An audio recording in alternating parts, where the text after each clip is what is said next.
इस वीडियो में हम लोग प्रश्नावली 6.3 के 5 प्रश्नों को हल करने वाले हैं। प्रश्न संख्या 2, 3, 4, 5 और 6 इन्हें हम लोग बहुत ही सरल तरीके से हल करेंगे। तो चलिए सबसे पहले हम प्रश्न 2 को समझ लेते हैं, उसके बाद हम लोग हल करते हैं। तो इस प्रश्न 2 में देखिए क्या कहा गया है। इसमें कहा गया है आकृति 6.35 में त्रिभुज ODC समरूप है त्रिभुज OBA के। यहाँ पे आप देख सकते हैं ये आकृति है जो ODC त्रिभुज है, ये OBA के समरूप है। ठीक है, कोण BOC बराबर 125 अंश है। कोण BOC 125 अंश दिया गया है। कोण CDO बराबर 70 अंश। कोण CDO यहाँ पे 70 अंश दिया गया है। ठीक है, यानी कि दो कोण दिया गया है और दो त्रिभुज समरूप दिए गए हैं। हमें तीन कोण ज्ञात करना है। कोण DOC ज्ञात करना है, कोण DOC यानी ये कोण ज्ञात करना है, और DCO ये कोण, और OAB ये कोण ज्ञात करना है। तो चलिए हम लोग ज्ञात कर लेते हैं।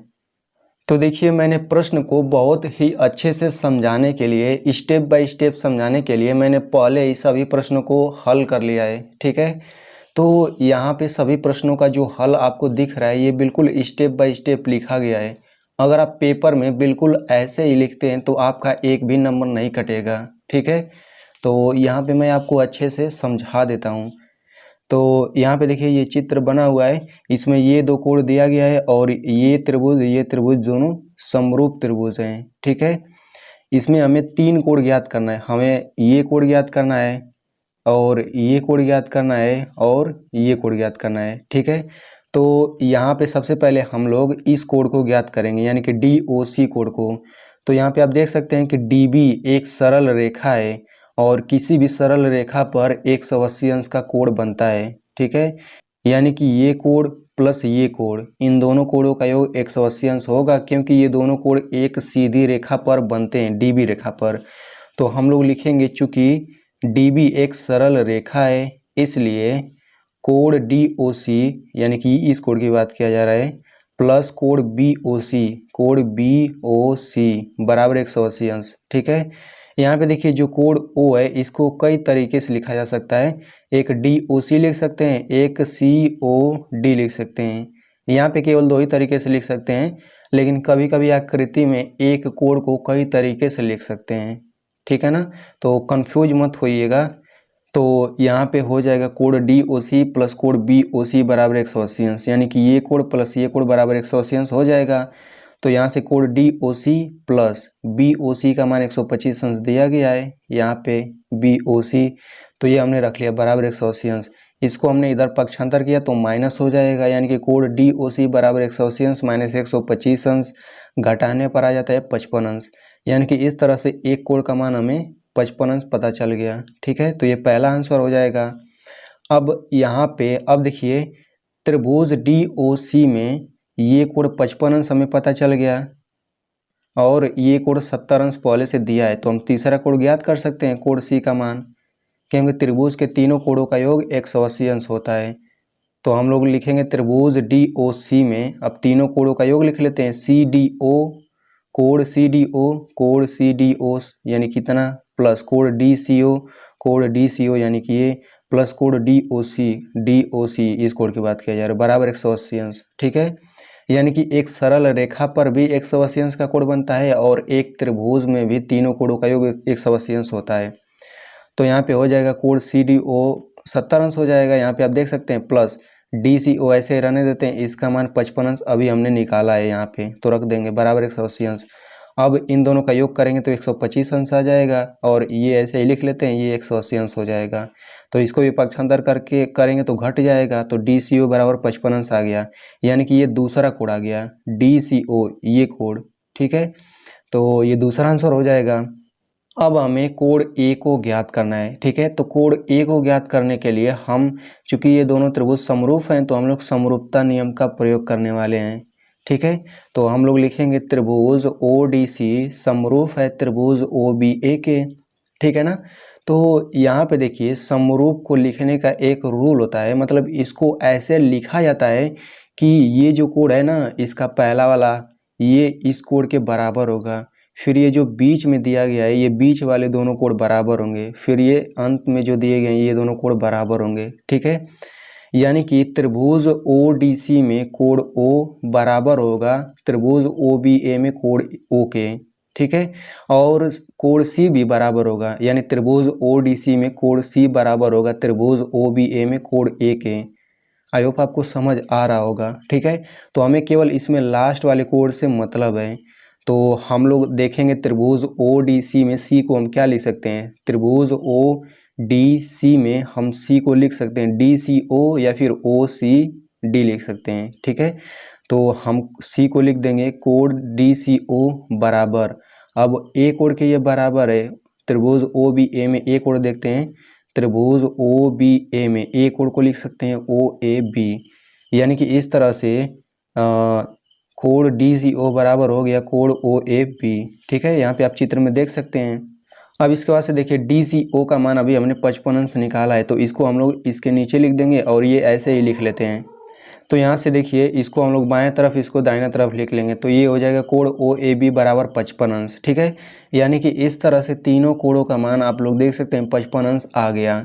तो इस तरीके से ये दूसरा प्रश्न हल हो गया। चलिए बढ़ते हैं तीसरे प्रश्न की ओर।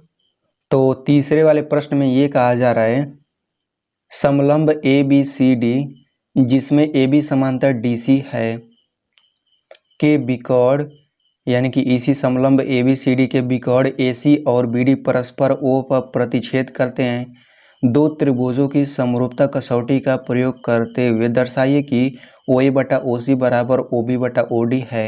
ठीक है, तो चलिए सबसे पहले तो हम चित्र बनाएंगे। तो यहाँ पे आप लोग देख सकते हैं कि मैंने यहाँ पे एक समलंब चतुर्भुज बना दिया है। तो समलंब चतुर्भुज में ये होता है कि दो आमने सामने की भुजाएं समांतर होती हैं और दो आमने सामने की भुजाएं समांतर नहीं होती हैं। तो इसमें ये इसके समांतर है। तो प्रश्न में दिया गया था AB समांतर DC, तो हम लोग उसको ऐसे ही इसका नामकरण करें कि AB समांतर DC हो जाए। तो हमने ABCD कुछ इस तरीके से नाम दे दिया। अब इसके बिकौड़ AC और BD O पर प्रतिच्छेद करते हैं, तो यहाँ पे मैंने इसका नाम O दे दिया। ठीक है ना। अब देखिए हमें सिद्ध करना है क्या, हमें सिद्ध करना है OA बटा OC बराबर OB बटा OD। तो ये चारों भुजाएं इस चतुर्भुज के अंदर है।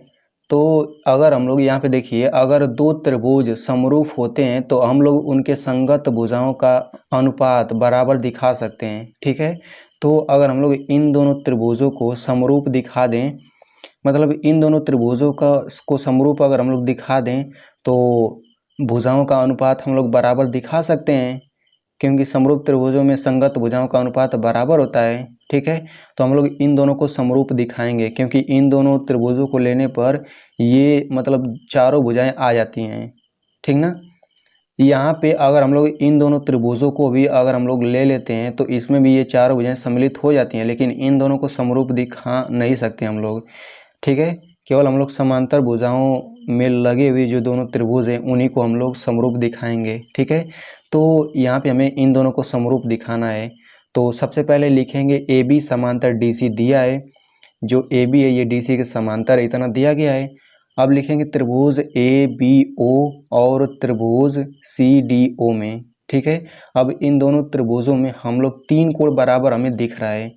सबसे पहला कोण ये दिख रहा है, ये कोण होगा जो इस कोण के बराबर होगा, चूँकि यहाँ पे AB DC के समांतर है और ये जो रेखा है ये प्रतिच्छेद करता है, काटता है इन दोनों रेखाओं को। तो यहाँ पे आप देख सकते हैं उल्टा जेड बन रहा है, इस तरह से फिर इस तरह से। तो जब उल्टा जेड बनता है तो उसके अंदर के दोनों कोण बराबर होते हैं, या फिर सीधा जेड भी बनता है तब भी उसके अंदर के दोनों कोण बराबर होते हैं। ठीक है, तो ये कोण इस कोण के बराबर हो जाएगा और इसे हम लोग एकांतर कोण कहते हैं। तो यहाँ पे हम लोग कोण A को क्या लिखेंगे, कोण BAO बराबर कोण OCD, कोण BAO बराबर कोण OCD। अब यहाँ पे मैंने बताया था ना कि किसी एक कोण को दर्शाने का कई तरीका हो सकता है।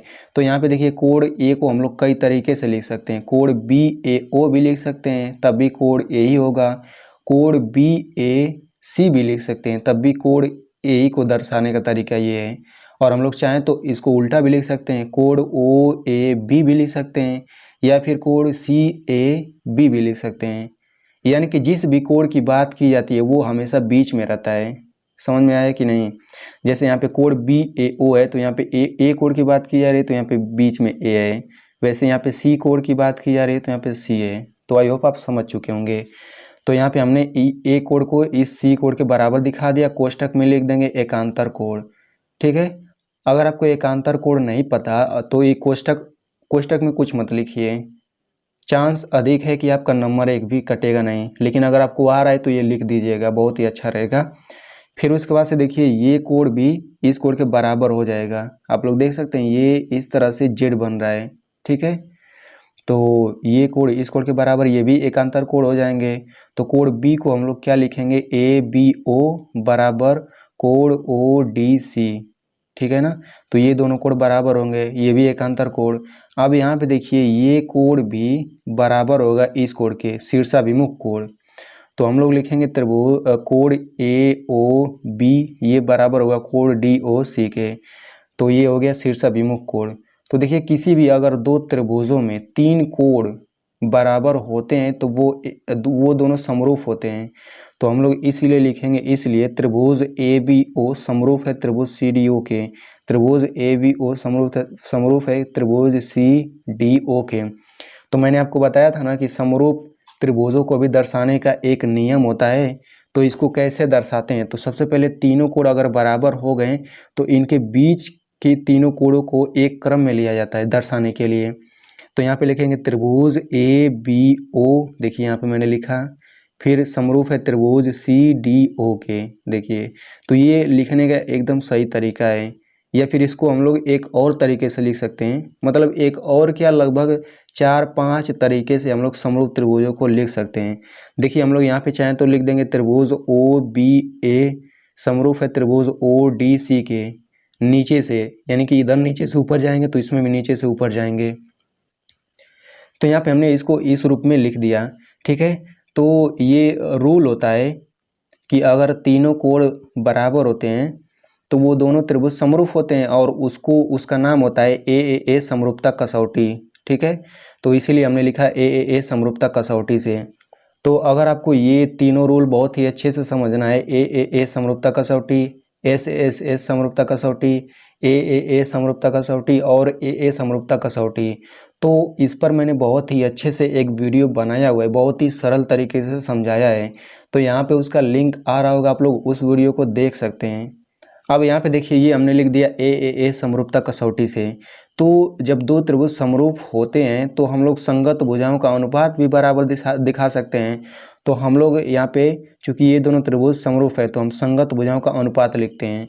तो हम यहाँ पे त्रिभुज में जा करके संगत भुजाओं का अनुपात नहीं लिखेंगे, ज़्यादा कन्फ्यूजन वाला हो जाएगा, हम लोग यहीं से लिख लेते हैं। तो अगर आपने इसको सही तरीके से दर्शाया है तो हम लोग यहीं से इस तरह लिख सकते हैं AB/CD, यानी कि पहले त्रिभुज में शुरू से ये दो लेटर लेंगे और ये दो लेटर, तो AB/CD हम लोग लिख देंगे, फिर बराबर। अब हम लोग ये वाला दोनों लेंगे BO/DO, फिर ये बराबर हो जाएगा। अब यहाँ से लेंगे AO, इस तरह से AO/CO। ठीक है। तो ये हो जाएंगे संगत भुजाओं का अनुपात। यानी कि अगर दो त्रिभुज समरूप हैं और उसको लिखा गया है सही तरीके से तो हम लोग यहाँ पे भुजाओं का अनुपात इस तरह से लिख सकते हैं। ठीक है ना। तो यहाँ पे देखिए जो हमें सिद्ध करना है उसमें OA, OC, OB, OD है। तो यहाँ पे हम लोग इसको छोड़ देंगे, केवल हम लोग इन दोनों को बराबर दिखाएंगे। तो इसको हमने यहाँ पे लिख लिया, लेकिन इसको बाएं तरफ लिख लिया, इसको दाएं तरफ। अब इसके बाद देखिए O को बस हम लोग आगे कर लेते हैं। तो OA ये हो जाएगा CO से OC बराबर OB और ये हो जाएगा OD। तो इस तरह से ये इतना सिद्ध हो गया। तो आई होप आपको बहुत ही अच्छे से समझ आ रहा होगा। चलिए बढ़ते हैं अगले प्रश्न की तरफ। तो इस प्रश्न में कहा गया है आकृति 6.36 में, यानी कि यहाँ पे आकृति दिया गया है QR/QS ये बराबर है QT/PR के। ठीक है। तथा कोण 1 बराबर कोण 2 है, यानी दो चीज़ें दिया गया है, हमें सिद्ध करना है यानी दर्शाना है। त्रिभुज PQS समरूप त्रिभुज TQR, त्रिभुज PQS ये जो है समरूप है त्रिभुज TQR के। तो चलिए हम इसे समझते हैं। तो सबसे पहले हम लोग लिखेंगे त्रिभुज PQR आर में त्रिभुज पी क्यू आर में कोण 1 बराबर कोण 2 दिया है, तो हम लोग लिख लेंगे कोण 1 बराबर कोण 2 इतना दिया है। ठीक है, अब देखिए त्रिभुज का एक रूल होता है, ध्यान से सुनिएगा। किसी भी त्रिभुज में यदि दो कोण बराबर होते हैं तो उन दोनों कोणों के सामने की भुजाएं भी बराबर होती हैं। ठीक है, तो चूंकि त्रिभुज पी क्यू आर में कोण 1 बराबर कोण 2 है, तो त्रिभुज पी क्यू आर में ही कोण ए के सामने की भुजा पी आर हो जाएगी, कोण 2 के सामने की भुजा पी क्यू। तो पी आर बराबर पी क्यू या फिर क्यू पी लिख सकते हैं ना, तो लिखेंगे इसलिए पी आर बराबर क्यू पी, समान कोण के सामने की समान भुजाएं। इसे आप लोग समीकरण 1 मान लीजिएगा। ठीक है, अब चूंकि प्रश्न में दिया है क्यू आर बटे क्यू एस ये बराबर है क्यू टी बटा पी आर के, तो ये लिख लेंगे दिया है। अब यहाँ पे देखिए पी आर बराबर क्यू पी आ रहा है। ठीक है, तो इस पी आर की जगह हम क्यू पी लिख सकते हैं कि नहीं, लिख सकते हैं। तो हम लोग लिखेंगे समीकरण 1 से पी आर बराबर क्यू पी का मान रखने पर, इसको आप लोग अपने भाषा में लिख लीजिएगा। समीकरण 1 से पी आर बराबर क्यू पी रखने पर इस तरह से भी लिख सकते हैं।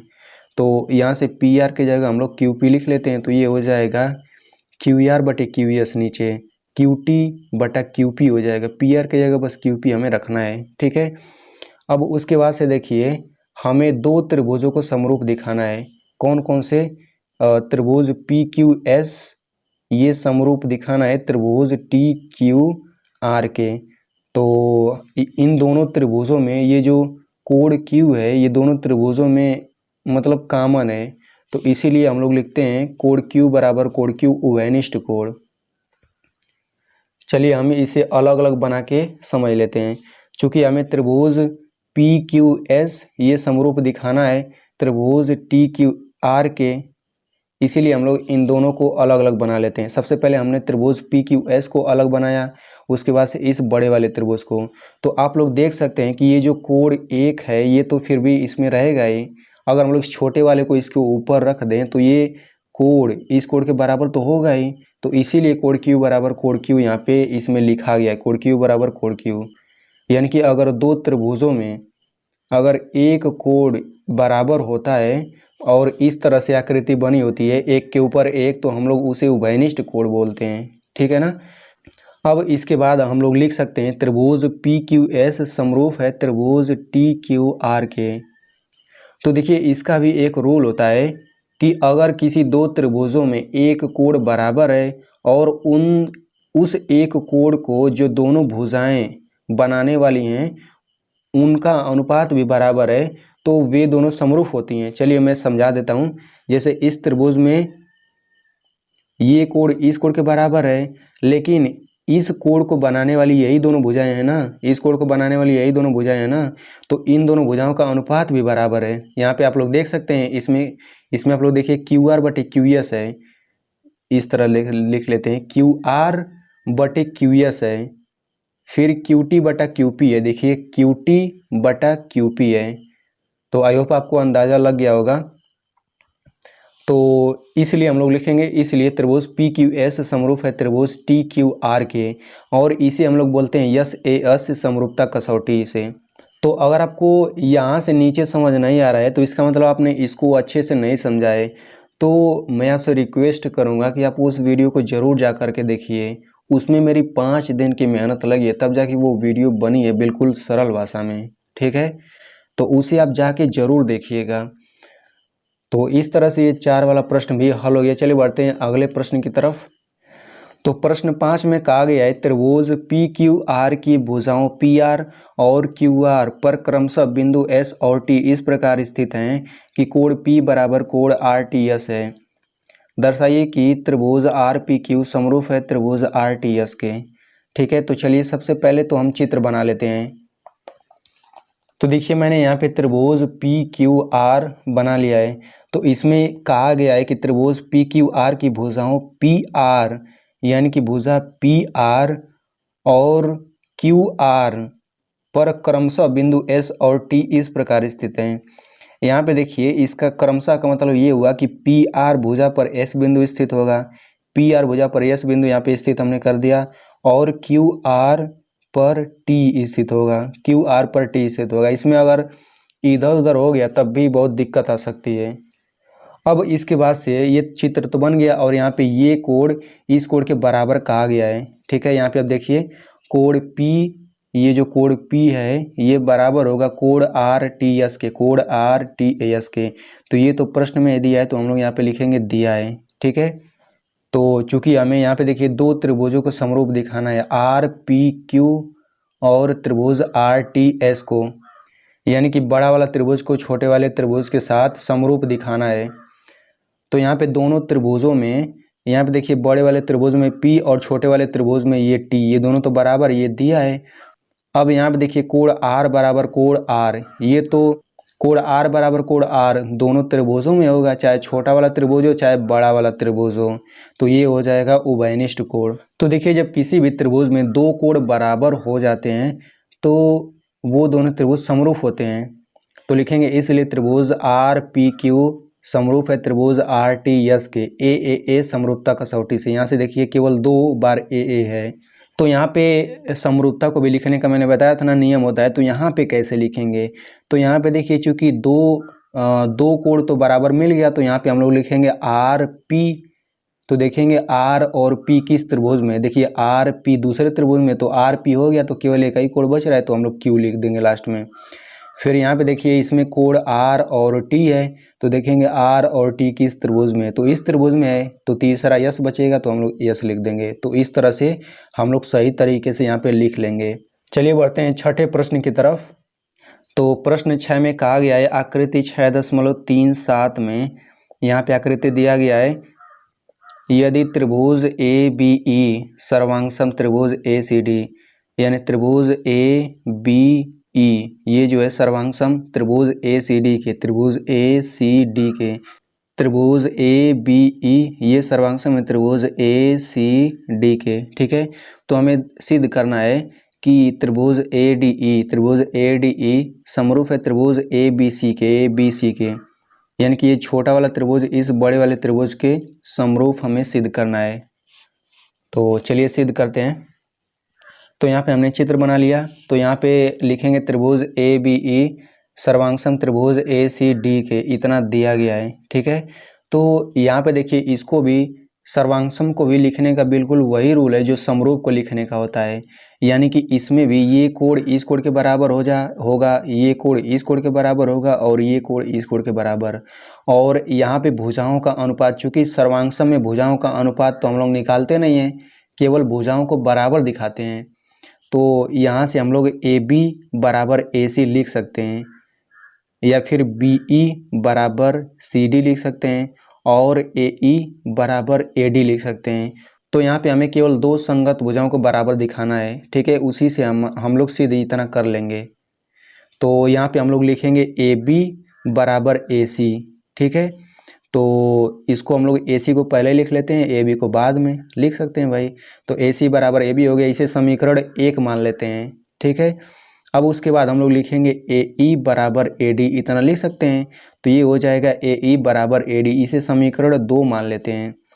अब लिखेंगे समीकरण 2 से समीकरण 1 में भाग देने पर, यहाँ पे थोड़ा गलत हो गया है। समीकरण 2 में यहाँ पे इस तरह होगा, समीकरण 2 में समीकरण 1 से भाग देने पर, समीकरण 2 में समीकरण 1 से भाग देने पर। ठीक है, तो समीकरण में हमने जब भाग देते हैं तो बायां पक्ष का बायां पक्ष में भाग होता है, दाहिना पक्ष का दाहिने पक्ष में। तो समीकरण 2 में समीकरण 1 से भाग हो रहा है, तो ये समीकरण 2 ऊपर रहेगा, तो AE बटा AC हो जाएगा, फिर AD बटा AB। ठीक है, तो यहाँ पे ये अनुपात बराबर आ गए। अब यहाँ पे देखिए कोण A बराबर कोण A हम लोग लिख सकते हैं दोनों त्रिभुजों के लिए, त्रिभुज ADE में और त्रिभुज ABC में, इन दोनों त्रिभुजों में कोण A बराबर कोण A होगा, उभयनिष्ठ कोण। यहाँ पे आप लोग देख सकते हैं कि ये छोटे वाले त्रिभुज को मैंने यहाँ पे बना लिया है और बड़े वाले त्रिभुज ABC को यहाँ पे बना लिया है। तो ये दोनों कोण तो बराबर होंगे ना, क्योंकि इसके ऊपर रखने पर ये दोनों कोण एक दूसरे को ढक लेते हैं। ठीक है, तो ये दोनों कोण क्या हो जाएंगे, उभयनिष्ठ कोण हो जाएंगे। तो यहाँ पे हमने लिख लिया। अब यहाँ पे देखिए इन दोनों त्रिभुजों में जो मतलब ये कोण ये इस कोण के बराबर तो है ही, लेकिन इस कोण को बनाने वाली जो ये दोनों भुजाएं, इस कोण को बनाने वाली जो ये दोनों भुजाएं, इनके संगत भुजाओं का अनुपात भी बराबर है। ठीक है, तो यहाँ पे आप लोग देख ही सकते हैं कि ए बटा ए सी ये बराबर है ए डी बटा ए बी के। देखिए ए बटा ए सी बराबर ए डी बटा ए डी, और ये दोनों कोण भी बराबर हैं। तो यहाँ पे हम लोग यस ए एस समरूपता कसौटी लगा सकते हैं। तो लिखेंगे इसलिए त्रिभुज ए डी ई समरूप है त्रिभुज ए बी सी के यस ए एस समरूपता कसौटी से। ठीक है, तो यहाँ पे हो सकता है बहुत लोगों को ये थोड़ा डाउट हो कि ये कैसे लिखा जा सकता है लिखने का। तो चूंकि एक कोण बराबर हो गया तो हम लोग इस कोण को इस कोण के बराबर दिखा सकते हैं और इस कोण को इस कोण के बराबर दिखा सकते हैं। तो इस तरह से हमने इतना लिख लिया। तो देखिए अगर आपको जो यस ए एस फिर एस एस एस ए फिर ए समरूपता कसौटी अगर ये चारों अच्छे से समझ में नहीं आ रहा है तो रियली में आपको प्रश्न हल करने में बहुत ही दिक्कत होगा। तो प्लीज़ आप उस वीडियो को जा करके ज़रूर देख लीजिए, यहाँ पे मैं फिर से उसका लिंक दे रहा हूँ। और वीडियो अच्छा लगा हो तो अपने दोस्तों के साथ ज़रूर शेयर करिए। इस चैनल को सब्सक्राइब कर लीजिए। मिलते हैं अगली वीडियो में।